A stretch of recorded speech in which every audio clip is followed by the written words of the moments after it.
What's up guys, it's your agony uncle Shaz and I'm here to help you with all of your Muzz dilemmas.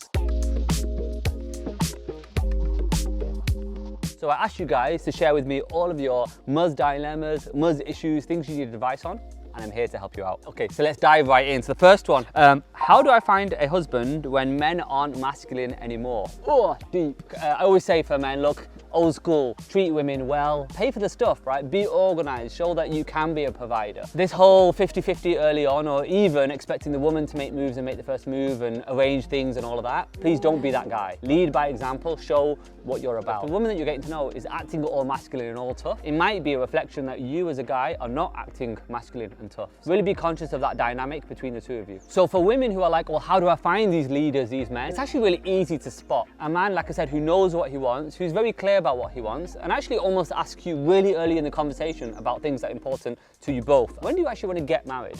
Or when do you actually want to have children? Or where do you want to live? Like, these are all really important questions that ultimately you as a man and as a leader, hopefully, you can ask and show your intent really early on. For the ladies, if a man's just making small talk with you and is kind of not really going anywhere, they're the kind of people that really kill that conversation and move on. On to the next one. I found out he married me for a green card. For those who don't know, that's just to get a passport, basically. The passport hunters. I feel sorry for you. So be very conscious of that. Remember, all the classics. Meet them, meet a family member, meet their friends. Someone might be from a different country and be wanting to get to know you, as long as number one, they're transparent with you. You don't want someone being misleading or just playing you around purely because they want that one thing, the passport that is. One amazing thing about Muzz is that on your profile, you can actually state your nationality and then also your ethnicity and your ethnic background. So you hopefully get a good idea, what passport has this person got? Right, common one, you know, we were getting to know each other, we were chatting and then I got ghosted. And it was actually one of the big reasons we actually built all the anti-ghosting stuff in Muzz, whereby chats and matches disappear if people aren't chatting, right? So what do you do about this? Number one, remember,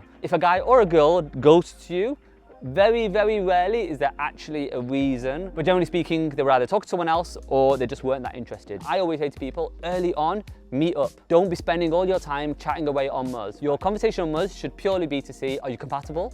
And then you want to progress from Muzz to an in-person meeting or a video call ASAP. So if you're someone who's been chatting to someone for months online on Muzz, big red flag. And if you want to check out my red flags video, hit this link over here. I've got a deep one here. When will I get married? I've got friends, I've got people I know who've been on Muzz almost since we started, which is scary and depressing at the same time because it really shows the pure difficulty that a lot of people have when it comes to finding a partner. My advice for people who are in that position, number one, keep praying to Allah, right? I think it's so important, stay grounded in that. People, humans, will always let you down. Allah never will, number one. Number two, take a break, you know, like look after yourself. Getting married and inshallah finding your life partner is one part of your life and that's it. Always have a positive outlook, you know, Muslims should always be optimistic, always. That's how we are meant to be. And to always self-reflect, right? Figure out, well, what is it about me that's giving off either this energy or what am I doing wrong? Because if you're falling into the same trap time and time again, that means you're not learning in your journey. All right, so some of you guys asked, is age a hindrance to getting married? And actually this is twofold. Both if you're a lot older or equally a lot younger. There are a lot of young people who are like 18, 19 who are actually really keen to get married, mashallah. You know, really good. The most important thing though is A, that you're mature, that B, that you've got lots of advice from people around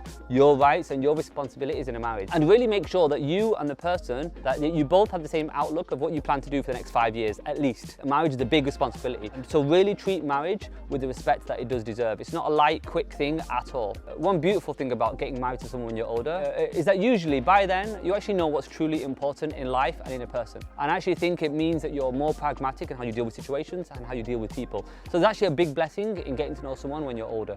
Allah has a plan for you, right? Stay positive. Oh, this is a really good one that not enough people talk about. So what advice can you give me on dating or getting to know someone as a single mum? It presents its own difficulties of trying to find a partner. Why? Because unfortunately, there are a lot of men out there who the moment they find out you've got a kid, they're like, see you later, no interest. And if a man says, you know what, that's not for me, I'm not ready for it, I respect that because I think at least they're transparent up front. And when it comes to your child, I'm sure you want to protect them with your life and you want to make sure that anyone you bring into their world has as good a character as possible, and the bar is so much higher of someone that you're willing to get to know. Often, and I think this is kind of beautiful to see, and I've seen it many times, whereby single parents effectively marry other single parents because they're both at a similar stage in life. They both have children, so they both understand the pressures of getting married to someone with a child. So if you're finding that you're getting to know people and then as soon as they find out you have a child, they disappear, just remember Allah is just giving you a sign. So just see it as an early sign and a blessing that you don't have this complication of someone being involved that ultimately doesn't want to be involved.